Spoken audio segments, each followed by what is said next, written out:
algunos de esa terminología, de esa terminología que hay en la escatología judía, y la trae, la recoge acá y la coloca en las palabras de los autores que escribieron también sobre esa temática.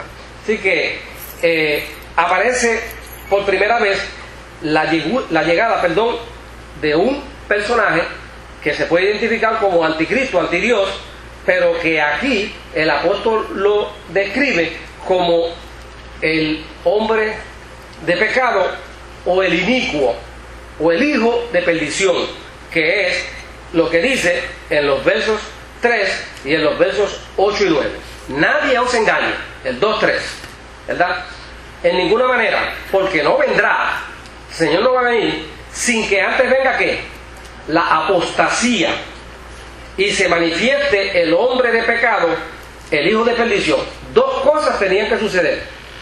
Tenía que aparecer la apostasía, y lo segundo que tenía que ocurrir era que el inicuo, o el hombre de perdición, o el hombre de pecado, tenía que hacer su apariencia, tenía que aparecer. Esas dos cosas tenían que pasar. Así que él está diciéndole: no, señores, no es como ustedes dicen, la venida del Señor no se ha iniciado. Cuando ustedes vean que ocurran estas dos cosas, hablamos del asunto, pero esto tiene que pasar primero.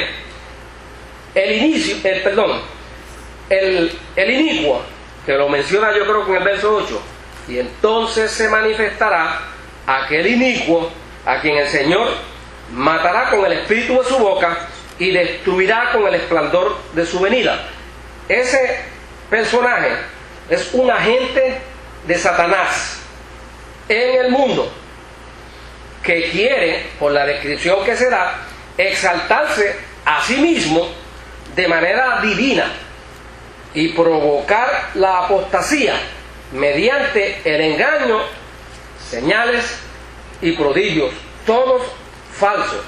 Los versos 3 y 4 dice eso mismo, ¿ves? En el 4, el cual se opone y se levanta contra todo lo que se llama Dios. Es un anti-Dios, un anticristo. Se levanta contra todo lo que se llama Dios, o es objeto de culto, tanto que se sienta ¿dónde? En el templo de Dios, como Dios, haciéndose pasar por Dios. Cuando yo vi esta parte, dije: este individuo lo mueve el espíritu que movía a un personaje interesante que hay en el libro de Isaías. Cuando se hace juicio sobre un montón de personas y de personajes en el libro de Isaías, hay un pasaje en el capítulo 14 que es dedicado al rey de Babilonia. Pero cuando uno estudia el origen también de Satanás, hay unas descripciones que se usan ahí para personificarlo en la persona de este rey de Babilonia, de lo que espera a ese rey de Babilonia. Pero ahí uno encuentra también una descripción que dice: oh lucero de la mañana, cuánto era, y con todo ese esplendor que tenía. Y cuando uno va a ese pasaje, eso está en Isaías 14:12 específicamente, cuando uno va a ese pasaje se da cuenta que lo que ese personaje quería es irse a las alturas, al trono de Dios, y poder ser igual a Dios. Ahí dice: ¿cómo caíste del cielo, oh lucero, hijo de la mañana?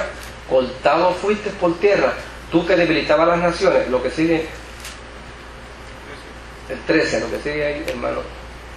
Tú que decías en tu corazón: subiré al cielo, en lo alto, junto a las estrellas de Dios, levantaré mi trono, y en el monte del testimonio me sentaré a los lados del norte.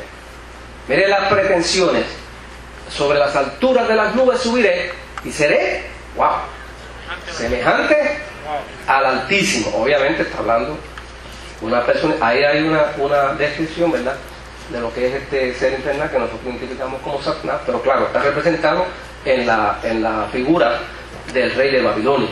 Pero ese espíritu, a ver si eso no se le parece a lo que dice aquí sobre esta persona en el verso 4, que se opone y se levanta contra todo lo que se llama Dios y es objeto de culto, tanto que se sienta en el templo de Dios como Dios, haciéndose pasar por Dios.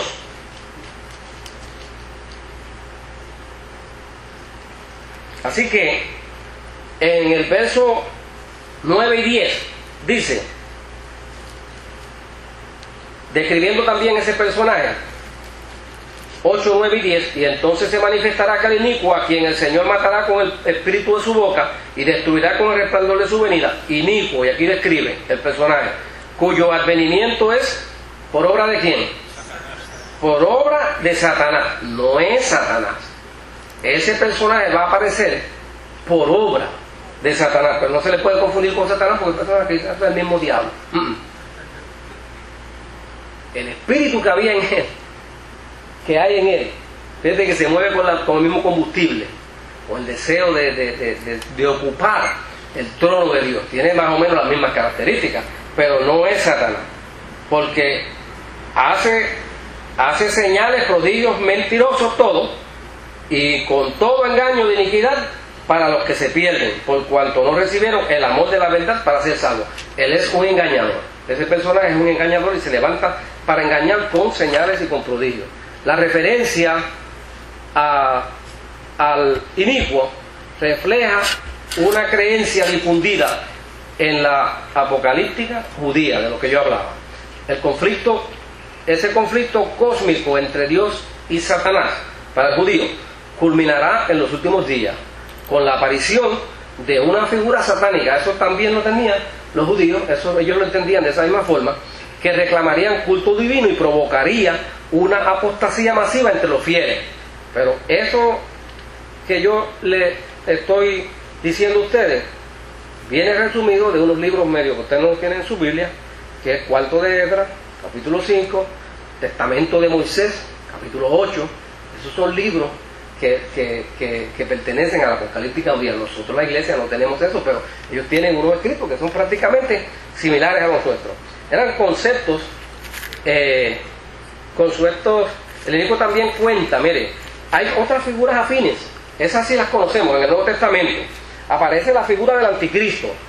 ¿Quién habla del anticristo? Que él lo menciona mucho. Primera de Juan 2:18, esas son citas que tienen que Juan usa. Primera de Juan 2:18, el verso 22 también, en Primera de Juan 2:18, hijitos, ya es el último tiempo, y según vosotros oísteis que el anticristo viene, así ahora han surgido muchos anticristos, por esto conocemos que es el último tiempo. Y el verso 22, si se lo podemos ver ahí mismito, 2:22, que dice, ¿quién es el mentiroso? Sino el que niega que Jesús es el Cristo. Este es anticristo, el que niega el Padre y el Hijo. Y en el mismo libro, el 4:3 también, capítulo 4, verso 3, también debe aparecer. A ver si podemos moverlo ahí. Y todo espíritu que no confiesa que Jesucristo ha venido en carne no es de Dios. Y este es el espíritu del anticristo, el cual vosotros habéis oído, que viene y que ahora ya está en el mundo. Claro, Juan es más directo porque Juan está hablando con la persona de Cristo propiamente. Y el negar la obra salvífica de Jesucristo, eso convierte a la persona automáticamente en una persona con el espíritu del anticristo. En segunda de Juan 1:7 también es búscate segunda de Juan, que es el otro que sigue, el verso 7, porque es un solo capítulo que tiene. Segunda de Juan, si lo podemos ver, dice, porque muchos engañadores han salido por el mundo que no confiesan que Jesucristo ha venido en carne. Quien esto hace es el engañador, la figura de nuevo, y el anticristo. También están los falsos profetas, o falsos mesías, perdón, los falsos mesías que registra Mateo en el capítulo 24, verso 24, y un pasaje paralelo a este también es Marcos 13:22. Ahí dice, porque se levantarán falsos cristos y falsos profetas y harán grandes señales y prodigios, de tal manera que engañarán, si fuese posible, aún a los escogidos. Marcos 13:22 debe decir, Marcos 13:22 debe decir algo parecido, porque se levantarán falsos cristos y falsos profetas y harán señales y prodigios para engañar, si fuese posible, aún a los escogidos, porque ese es el tiempo de la apostasía y ese es el propósito de ese personaje. Hay un personaje que también se le relaciona, que es la bestia que sube del mar, un poquito más complicado y no lo vamos a leer, pero usted lo puede leer en el capítulo 13